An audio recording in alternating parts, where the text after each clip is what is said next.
Early morning in San Francisco's Mission District. An old man rolls up his bedroll in the storefront doorway that's his only home. Well, I've been living on the street for 6 years, sleeping in doorways. I check the garbage cans all along the way. Dragging along a bag of birdseed, he heads off on his morning ritual, a baby pigeon clutched to his chest. Bird, bird, bird, bird. Every day he ministers to his flock. The pigeons await his arrival and swarm around him in a flurry of feathers. These are advanced human beings. These are ancient wizards that decided to reincarnate in something without hands so man couldn't put them to work. and by flying about, they don't need cars, gas, oil, meter maids, or Arabs or Israelis. He calls himself Lone Star Swan, and even in this eclectic neighborhood, he stands out as a colorful character, unique, eccentric. He is, in fact, mentally ill. I am schizophrenic. I am 1,000-person characters. I have claimed to be God, Jesus, Buddha, and Napoleon, and backed it up and proved it. He sometimes calls himself Messiah. Jesus eats his heart out at every word I say. My scriptures are so much better than anything in the Bible. His mind is filled with voices he can't control. I have to listen to them off and on. If I ever shut up, I have to listen to them. Sometimes you hum or something to shut them up. Them? The voices. Voices that say hateful things. And it's just constant harassing and heckling. Like say, oh, let's see, we're gonna kill your pigeon the minute your back is turned. Just stuff all day long. Swan has grand delusions. He's run for mayor, governor, president. Take a chance. Take a chance on Lone Star Swan America. I will back it up with books. He's deeply paranoid, believing the government has mind rays to control his thoughts. And they can spy on your mind, and they can force send on your mind, and they also found a way to map the nerves, and they can wiggle your eyes, they can clench your fists and give you Charlie horses and headaches. And what I'm telling you is probably top secret, and they may stop you at the airport because I told you this. Swan was not always a schizophrenic living on the street. His real name is John Ratliff. He was once one of my best friends. I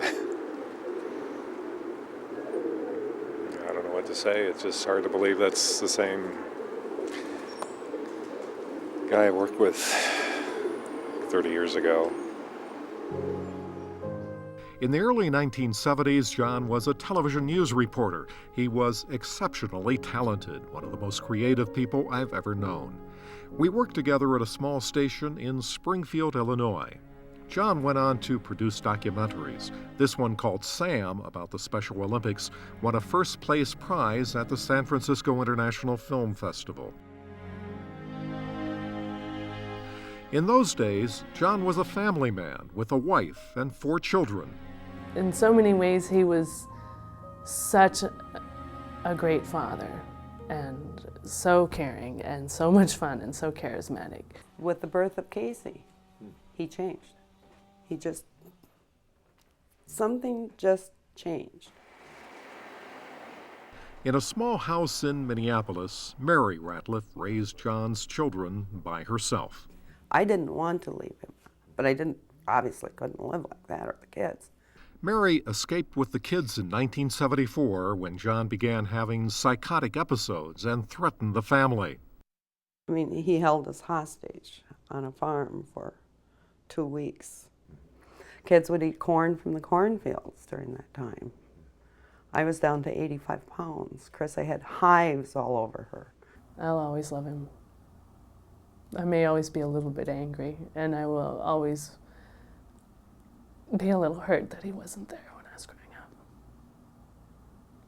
That he missed so much, as well as that I missed so much. I longed for a dad most of my life. It was chaotic, and I guess, I think like most kids that parents split up, you kind of hope they get back together. And I was always so mad at him because I thought he could change, that he could change. And I just couldn't figure out why he was doing this, why he was breaking up the family. As Mary learned more about schizophrenia, she eventually understood John could not control the destructive thoughts that seized his mind. Out of necessity, Mary has become well educated about mental illness. Her oldest son, David, also suffers from schizophrenia. One time we had David, finally got him into the emergency room, and he's just screaming that they're taking my brain away, they're taking it, and you can't get through to, you can't break that. There is a strong genetic component to schizophrenia. If one of your parents has the illness, you have a 10% chance of having it too. So anytime your own behavior gets a little erratic, or you're under a lot of stress, or any other normal type of, you start wondering, well, am I going crazy for real? It's not only a life-changing disease, it's a many lives-changing disease. Schizophrenia has fractured this family and traumatized every one of the Ratliffs, especially Mary. Oh, the kids can tell you I've cried my share of tears. Helpless, because you're just helpless. At first they'll be scared of you because they know what human beings are like, While the Ratliff kids grew up without their father, they kept his memory, and all of them have tried in some way to renew a relationship with him. Everyone in my family has felt the need to go out and rescue him in some way, or make a difference, or get him off the streets. Casey went to San Francisco last summer to find his father. And I walked right up to him. I said, Lone Star Swan. He goes, yes, who is this? I go, John Ratliff? And he said, yeah. Who are you? I said, I'm your son, I'm Casey Ratliff. And he carded me. He wanted my license. He wanted to know if I was telling him the truth. He goes, well, Casey laughs to cover the hurt he feels from his father's rejection. And he never let me hug him. He let me shake his hand. I know what illness is, and logically, and I'm educated and whatever, but it didn't matter. It still stabbed you in the heart. It's one of the dilemmas of this disease. John's paranoia prevents him from accepting help from the people who love him the most. And I frankly think I probably have no kids, but I helped raise partway 4 kids. Under our laws, John has a right to choose this life, even if it's not entirely a rational choice. So here he remains on the streets of San Francisco, feeding his birds and spreading his offbeat ideas.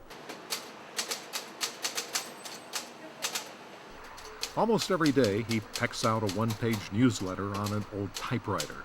He calls it his rag, and he writes about mind rays and pigeons, his dreams and delusions. He passes out copies in the neighborhood. Most people ignore them, but there are some loyal readers who find a certain insight through John's insanity. And at the same time, there was kind of a poetic truth to everything he was saying that I found to be really interesting. Sure, it sounded crazy, but on the other hand, it was actually right. It was sane, in a certain sense. Even when I knew him 30 years ago, John had a unique perspective on life. He still does. And despite his illness, if you listen carefully, you can still hear echoes of a poet's voice. Standing, sticking your head into a tree, looking at the berries half struck with the light through the leaves, and say, wow, that looks just like a bunch of moons. John's way with words has won him a certain status on the street. He's found acceptance here and some degree of respect. He's almost become a holy man or a wise man to the neighborhood. And you'll find that certain people look up to him. Some people can laugh at him, but most of the people here have learned to love him. A lot of people know me for my rag. Living on the street is a hard life, but John's found a sense of purpose here. And so I'm doing what I feel I must do, I will do. I do it without pay, and I would do it if I was crippled crawling on a sidewalk. I'd do it, and when I die, I'm coming back and punch him in the mouth and do it again. So I guess I'm happy. I'm doing what I damn well I'm going to do.